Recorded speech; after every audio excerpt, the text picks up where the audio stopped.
আসসালামু আলাইকুম। আমার আজকের রেসিপি ইলিশ পোলাও। ভাবছেন এ আবার নতুন কি?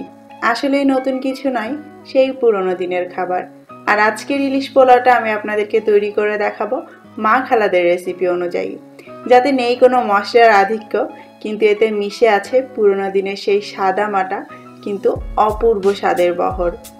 আমার কাছে মনে হয় যে ইলিশে বেশি ধরনের মশলা গেলে ইলিশের আসল সৌরভ এবং স্বাদটা খুঁজে পাওয়া যায় না। তাই আজকে আমি আপনাদেরকে অল্প মশলায় এবং সেকেলে ইলিশ পোলাওটা তৈরি করে দেখাবো। এজন্য এখানে আমি 3 টুকরো ইলিশ মাছ নিয়েছি পেটি সহ, এবং এটা ডিমওয়ালা ইলিশ। প্রথমে আমি এটাকে মেরিনেট করব, তাই দিয়ে দিচ্ছি লবণ, সেই সাথে দিয়ে দিব চিমটি পরিমাণ হলুদ।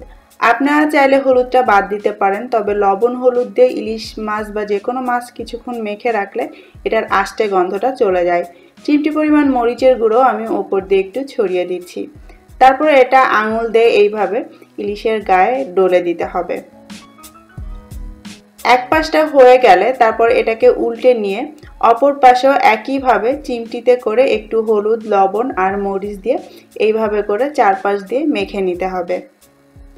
আর এইভাবে পুরোটা ইলিশ মেখে নেওয়ার পর আমি এটাকে 10 থেকে 15 মিনিটের মতো একটু ম্যারিনেট করে রাখবো। এটা মাখা হয়ে গিয়েছে, এটাকে আমি রেখে দিচ্ছি 10 মিনিটের জন্য। সেই সাথে আমাদের পোলাও রান্না করার জন্য লাগবে চাল। আমি এখানে কালো জিরা চাল নিয়েছি 1.5 কাপ।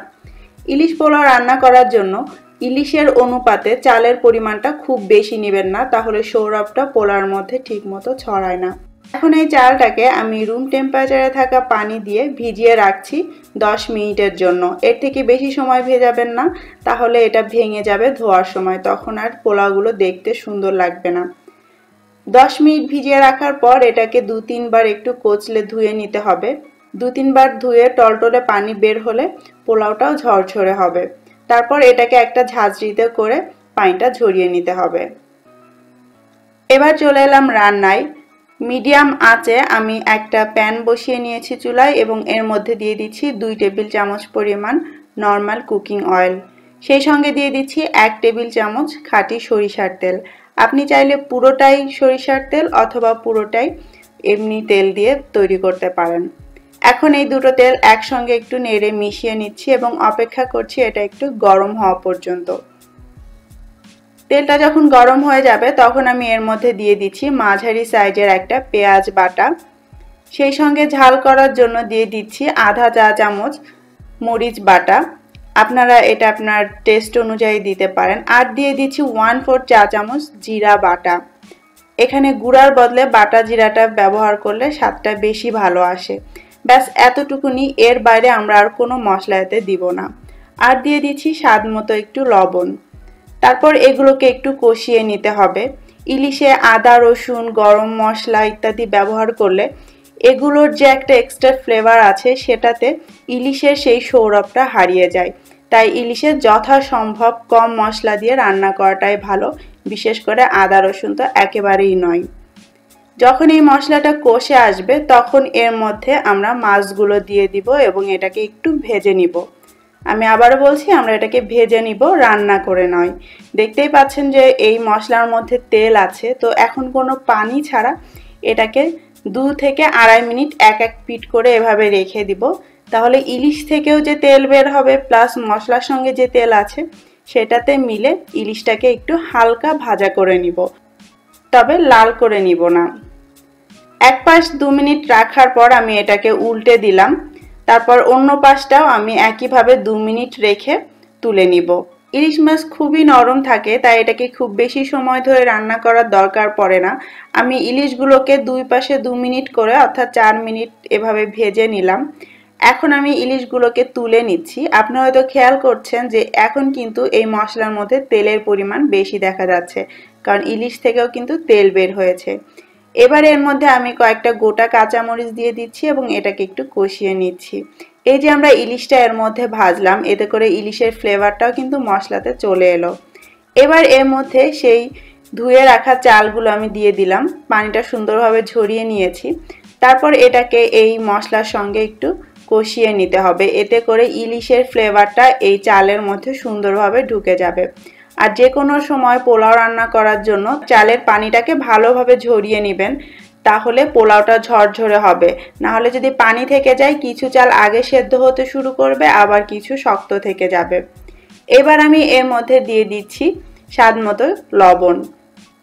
লবণটা দেয়া হলে আবার এটাকে নেড়ে চেড়ে ভুনে নিতে হবে এবং ততক্ষণ পর্যন্ত আপনাকে এটা ভুনতে হবে যতক্ষণ না এই চালের গায়ে একটা চকচকে কালার চলে আসছে এবং এটা আগের থেকে একটু ভারী হয়ে যাবে। তাছাড়া আপনি একটা পটপট আওয়াজও শুনতে পাবেন।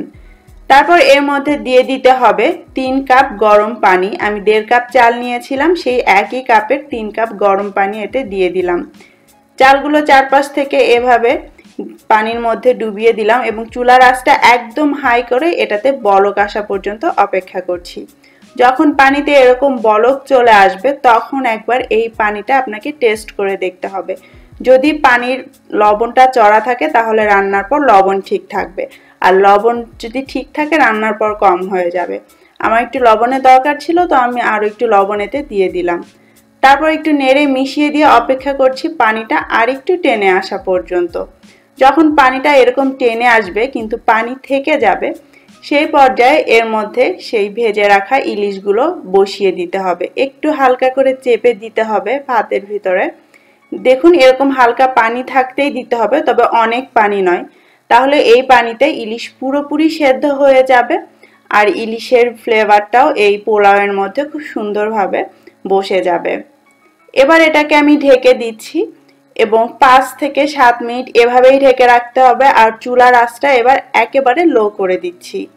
এই যে আমরা ইলিশ পোলাওটা রান্না করছি কোনো ধরনের মশলা অর্থাৎ আদা রসুন গরম মশলা বাদে, যার কারণে আমার রান্নাঘরে এখন ইলিশের একটা মন মাতানো সৌরভ ভেসে বেড়াচ্ছে, যেটা মশলা দিয়ে করলে আপনি মোটেও পাবেন না। 5-7 মিনিট হয়ে গেলে আমি ঢাকনাটা একটু সরিয়ে নিচ্ছি। তারপরে চারপাশ থেকে কিছু পোলাও তুলে এইভাবে একটু মাছের ওপর দিয়ে দিব। এতে করে কি হবে, মাছের ওপরেও ভাবটা থাকবে, সো এই মাছের যে ফ্লেভারটা ভাতের মধ্যে সুন্দরভাবে যাবে। একটু হালকা করে ঢেকে দিলেই হবে, বেশি নাড়াচাড়া করতে যাবে না, তাহলে মাছগুলো আবার ভেঙে যাবে। একটু আমি এভাবে ঝাঁকিয়ে সমান করে নিচ্ছি এবং এটাকে ঢেকে রেখে দিচ্ছি টানা 20 মিনিটের জন্য। তবে এর মাঝে একবার ঢাকনাটা খুলে মাছটা খুব সাবধানে একটু উঠিয়ে নিতে হবে।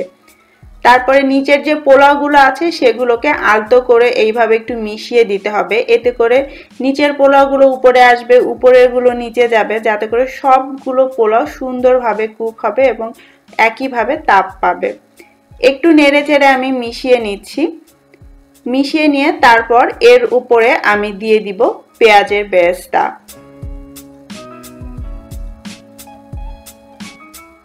এইবার সেই মাছগুলো আবার এই পোলাওয়ের উপরে একটু সুন্দরভাবে বসিয়ে দিতে হবে।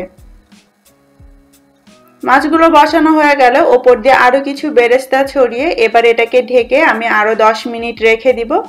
তারপর আমি এটাকে পরিবেশন করব। 10 মিনিট পরে আমার ইলিশ পোলাও একদম রেডি। এখন আমি এটাকে সার্ভ করে নিচ্ছি। দেখুন পোলাওগুলো কত সুন্দর ঝরঝরে হয়েছে। এবার ওপর দিয়ে আমি দুটো ইলিশ এভাবে বিছিয়ে দিচ্ছি, হালকা করে চেপে একটু পোলাওয়ের মধ্যে বসিয়ে দিচ্ছি। দেখলেন তো কত সহজেই তৈরি হয়ে গেল সুস্বাদু ইলিশ পোলাও।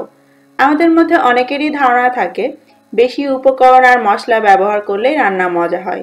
ব্যাপারটা কিন্তু তা নয়। কিছু রান্না আছে যার উপকরণ যতটা সাদামাটা থাকে রান্না ততটাই টেস্টি হয়, যেমন এই ইলিশ। আশা করছি আমার আজকের এই অথেন্টিক ইলিশ পোলাওয়ের রেসিপিটা আপনাদের ভালো লেগেছে। আর যারা ইলিশ বিরিয়ানি খেতে পছন্দ করেন অনেক মশলা দিয়ে, তাদের জন্য খুব তাড়াতাড়ি রেসিপি চলে আসবে। আজকের মতো বিদায় নিচ্ছি। আল্লাহ হাফেজ।